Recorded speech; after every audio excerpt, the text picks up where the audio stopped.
বন্ধুরা আজকের ভিডিওতে অ্যাসার্টিভ এবং ইন্টারোগেটিভ সেন্টেন্সের যে ন্যারেশন চেঞ্জ হয় দুটোর মধ্যে বেসিক ডিফারেন্সটা বোঝাবো তোমাদের। জাস্ট এক জায়গায় বা দু জায়গায় ডিফারেন্স রয়েছে, বাকিটা সেম। কিভাবে চলো আলোচনা করি। প্রথমে অ্যাসার্টিভ মানে স্টেটমেন্ট, মানে কোনো সাধারণ কথা যখন তুলে ধরা হয় সেটাকে বলে অ্যাসার্টিভ স্টেটমেন্ট, এই অ্যাসার্টিভ সেন্টেন্স। আর ইন্টারোগেটিভ মানে হচ্ছে কোয়েশ্চেন, যে সেন্টেন্সের মধ্যে দিয়ে প্রশ্ন করা বোঝায়। এবার ন্যারেশন করার সময় একটু বেসিক ডিফারেন্স আছে, সেটা কি একবারে বুঝে নাও। যেমন এখানে বন্ধুরা সেইড থাকলে সেইড বসে, আর সেইড টু থাকলে টোল্ড হয় অ্যাসার্টিভের ক্ষেত্রে। তাহলে এটা আমরা আগে করে নিই। হি সেড টু আছে বলে টোল্ড করব, হি টোল্ড মি। আর এখানে কমা উঠে দ্যাট বসে, কি বসে? দ্যাট বসে। এবারে বলেছে ইউ আর বিজি নাও, তুমি এখন ব্যস্ত। তুমি মানে কাকে বলেছে? আমাকে। তাহলে এটা চেঞ্জ হবে, যেহেতু আমাকে বলেছে রিপোর্টেড স্পিচের সাবজেক্টটি আই হয়ে যাবে। এবং এদিকে দেখো আয়ের পরে তো এম বসে, কিন্তু এম হবে না, কেন কি এদিকে পাস্ট আছে বলে এদিকেও পাস্ট হবে, এটা তো তোমরা জানো। তাহলে এম এর পাস্ট টেন্স হচ্ছে ওয়াজ, আই ওয়াজ বিজি। আর নাও থাকলে কি হয়? দেন। এবারে প্রশ্নবাচক থাকলে কি হবে দেখো, হি সেইড টু মি, একই প্রশ্ন, আর ইউ বিজি নাও, তুমি কি এখন ব্যস্ত আছো? এখানে ছিল ইউ আর বিজি নাও, এখানে আরটাকে আমরা আগে এনেছি, আর ইউ বিজি নাও। ডিফারেন্সটা দেখো তাহলে।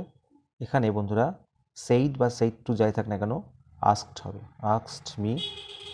কমা উঠে তো আগেরটা দ্যাট বসেছে, এক্ষেত্রে কি বসবে? এক্ষেত্রে কিছু বসবে না। তাহলে কি হবে বন্ধুরা, এই যে রিপোর্টেড স্পিচটা আছে এটা যদি ডব্লিউএস ওয়ার্ড দিয়ে শুরু হয় তাহলে ডব্লিউএস ওয়ার্ডটা বসবে, আর না হলে ইফ বা হয়েদার বসবে। তাহলে আমরা এখানে ইফটা নিচ্ছি, ছোট আছে। এরপরে কি হবে? এরপরে বাকিটা সেম, অর্থাৎ আগেরটা যেভাবে করেছি এক্ষেত্রেও তাই।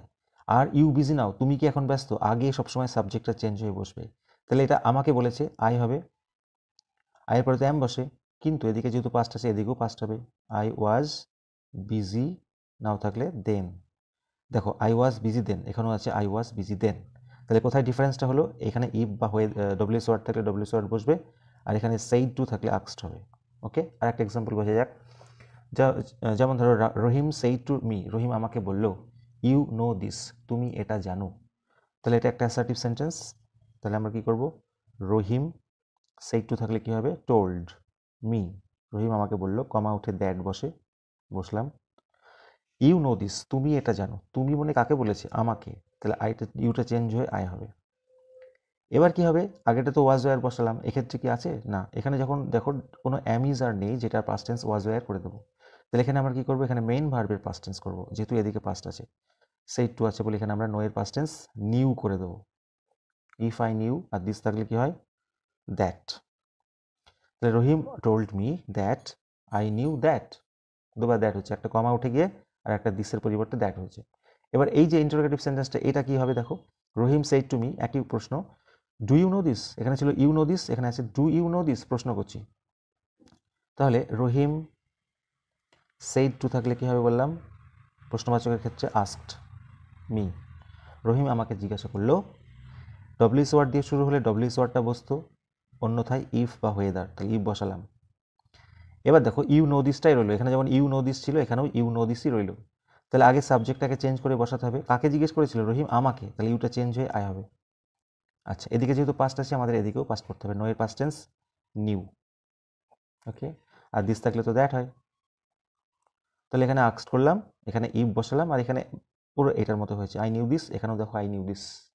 আচ্ছা, ডব্লিউএস ওয়ার্ড থাকলে কি করবে? একটা এক্সাম্পল বুঝিয়ে দিই।